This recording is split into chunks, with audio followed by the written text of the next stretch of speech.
So let's talk a little bit about dreams. Typically in a dream, you could have two events that clash with each other, don't make any sense. A person can feel like they're dying and they're alive at the same time.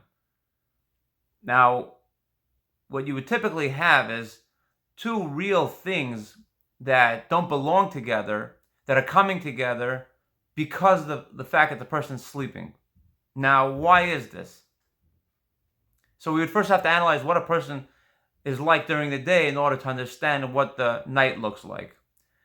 And during the day, the way a person goes about accomplishing something or thinking about something takes on a certain order, a certain sequence of events. So step one is they would have a will for it. Step two is they would think about it and eventually get processed in their feelings and eventually go do it. So there's a hierarchy where you would need one before the next.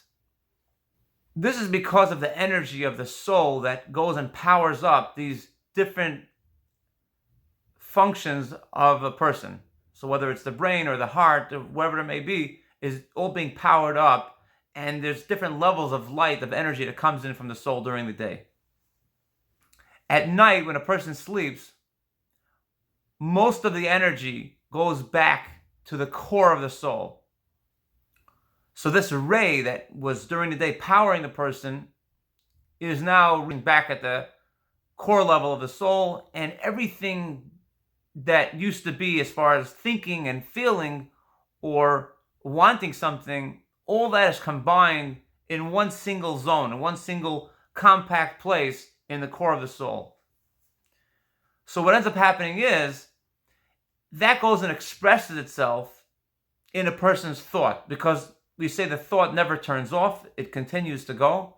And what you wouldn't have during the night, you wouldn't have typical thought, but you would have the lowest remnant of thought, the lowest rung of what thought could look like, and that's the power of imagination.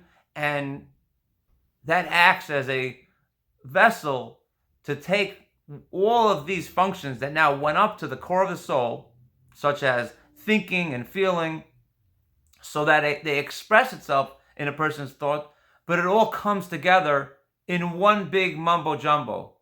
And what you end up having is different ideas that could be real and true in their own right, but when they're sitting side by side with another thought, that's where the contradictions take place, and it sounds very wild and wacky.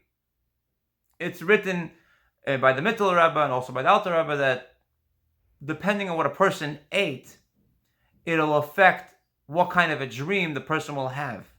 Like we know Rabbi Shimon Bar Yochai ate Buxer for a diet. It was a very simple diet. And because of that, his thought process was a lot cleaner, and it allowed the light of the soul to flow a lot more than it would by any other person.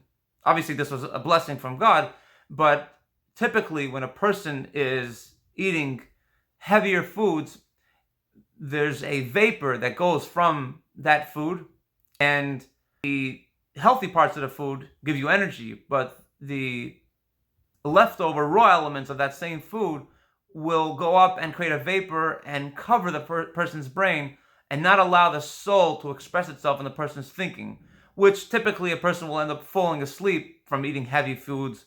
And depending on how raw and how heavy these foods were, it'll cause that the sequence of different events that are happening in a person's dream to be more closely combined and more closely related. So two facts that for their own right may sound true, but when they're combined together, they sound funny and sometimes very disturbing. You could have nightmares.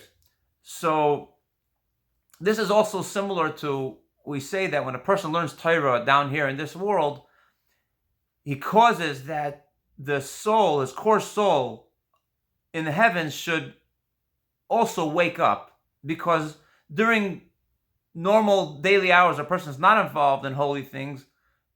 It's sort of like this vapor that comes from eating more rougher foods that go up, this klipa shell of a person being involved in worldly pleasures goes up and causes a covering over the soul's thinking power at its core level, so to speak, and it blocks that energy from coming into it. So when a person learns Torah in this world, he causes that the soul above should wake up and allow energy to come into its thoughts. And so getting back to what happens when we're in this dream state, where anything goes in this dream state when a person is sleeping, we compare all this to the way the Jewish people are in exile. And you don't see how God is expressing himself in this world to the full extent. Meaning to say, when we had the temple, so the energy that would come down to this world was much more obvious. They say 3 times a year the Jewish people would go and see God in the temple, and they would also be seen by God, where there was this active, obvious flow of energy that you were able to partake of. Now, nowadays we have exile, and you don't see this flow of energy. It looks as if nature is running its course and God's not involved in the day-to-day aspects of things. But in truth, because we're right now in exile, we're like in this dream state where all of the energy goes back up to its core. And because of how long we're sitting in exile, the intensity of how much the light went back up into its core is a lot greater than it would if we were in exile for a lot shorter. Meaning to say, the light is returning to a very deep place in its core by God, that light that comes to power the world, and it appears like we're in a dream. A person is able to be fired up about holy things, and then 5 minutes later, the person can go back to worldly pleasures as if nothing had ever happened 5 minutes ago.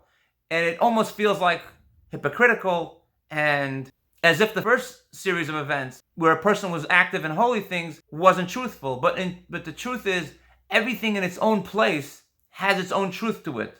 The holiness is true, and the pleasures the person is taking part of, well, even though it's not everlasting like the holiness that the person partook of 5 minutes earlier, but there's a certain element of truth to it where they're both clashing together just like in a dream state. Now, what ends up happening is that when the final redemption will take place, the point to which this light that went back up to its core, from that same source, that light will come down, which is considered a very, very powerful light. And that's the kind of light that we'll see when the redemption takes place, which means in compensation for the length of the exile that we're in now, that's how great the light will be when Mashiach comes.